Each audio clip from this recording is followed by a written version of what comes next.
বুনজোর্নো Italian ভাষার সব থেকে গুরুত্বপূর্ণ ভার্ব হচ্ছে ভার্ব এসেরে।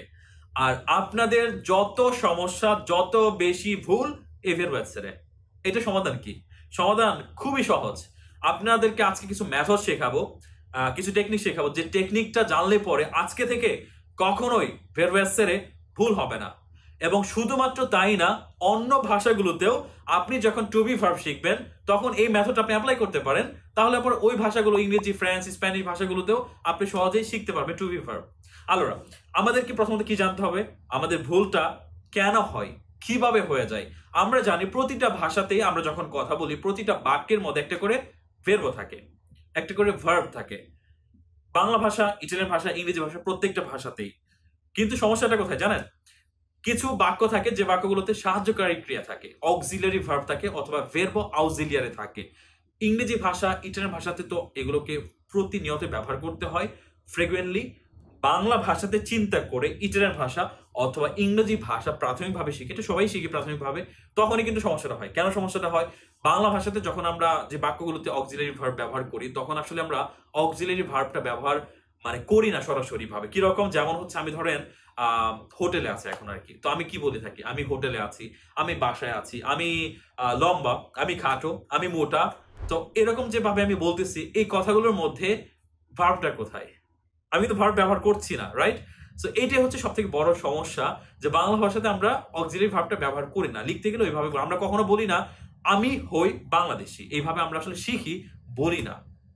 যখন আমি হই বাংলাদেশি, এটা আমি বলবো না। আমি বাংলাদেশ সাধারণত বলে থাকি আমি বাংলাদেশি, তখনই সমস্যাটা হয়। যখন আমি চিন্তা করে থাকি আমি বাংলাদেশি ইটালিয়ান ভাষাতে, তখন আমি হয়তো চিন্তা করি আমি কি ইটালিয়ান ভাষাতে বলা হয় ইও, বাংলাদেশিকে বলা হয় বেঙ্গালেজে। তো ইও বেঙ্গালেজে এইভাবে আমি বলে থাকি। এটা কিন্তু ভুল একটা টেকনিক, তাই না? আপনি ইংরেজিতে যদি বলেন আই বাংলাদেশি, তাহলে কি হবে? ইংরেজিতে হবে তো আই এম বাংলাদেশি, না? সো আই এম বেঙ্গলি, এরকম ভাবে আমরা ইংরেজি ভাষাতে বা ফ্রেঞ্চ, স্প্যানিশ ভাষাতে একইভাবে ব্যবহার করি।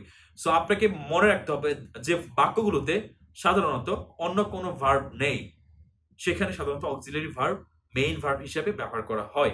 তো তখন আপনাকে কি করতে হবে? টু বি ভার্বটা ইউজ করতে হবে। সো নেক্সট টাইম আপনি যখন বলতে যাবেন আমি বাংলাদেশি, আমি একজন শিক্ষক, সো আপনি যখন আপনার ন্যাশনালিটি বলবেন, আপনার পেশার কথা বলবেন, আপনি কোথায় অবস্থান করছেন, আপনি লম্বা না খাটো, আপনি কিরকম, আপনি সেটা কিন্তু আপনি যখন ডিসক্রাইব করবেন, যেমন কফিটা হচ্ছে গরম, আমরা বাংলাতে এইভাবে বলি, কিন্তু ইটালিয়ান ভাষাতে বলা থাকে আমরা এইভাবে যে কফিটা হয় গরম। যেমন হচ্ছে ইল কাফে এ কালদো।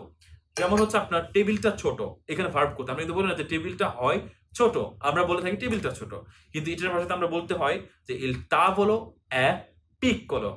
সো এই টেকনিকটা আপনাদের মাথায় রাখতে হবে, যে বাংলাতে যেখানে আমরা ভার্ব ব্যবহার করি না, ইটালিয়ান ভাষাতে কিন্তু এখানে আমাদের টু বি ভার্ব অবশ্যই ব্যবহার করতে হবে। সো নেক্সট টাইম যখন আপনি কথা বলবেন তখন এইভাবে বলবেন ইও সোনো বেঙ্গালেসে, ইও সোনো un insegnante, তারপর io sono a casa, io sono al lavoro, io sono a scuola, io sono alto, io sono magro, io sono grasso।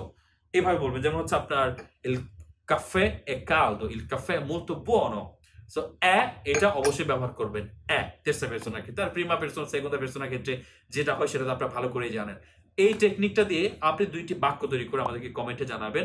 এবং এর বাইরে যদি আপনি নতুন কিছু শিখতে চান প্রতিনিয়ত, তাহলে আমাদের অফি বিটারের পেজটি ফলো করতে পারেন। আমাদের সাথে সরাসরিও কিন্তু আপনি ক্লাস করে ইটালিয়ান ভাষা শিখতে পারেন আমাদের সাথে, একদম জিরো থেকে হিরো হওয়া পর্যন্ত, মাত্র 3 থেকে 6 মাস সময়ের ভেতরে। তো আমাদের সাথে সরাসরি ক্লাস করতে যোগাযোগ করতে পারেন স্ক্রিনে দেখানো নাম্বারগুলোতে। সবাই ভালো থাকুন, সুস্থ থাকুন। আসসালামু আলাইকুম।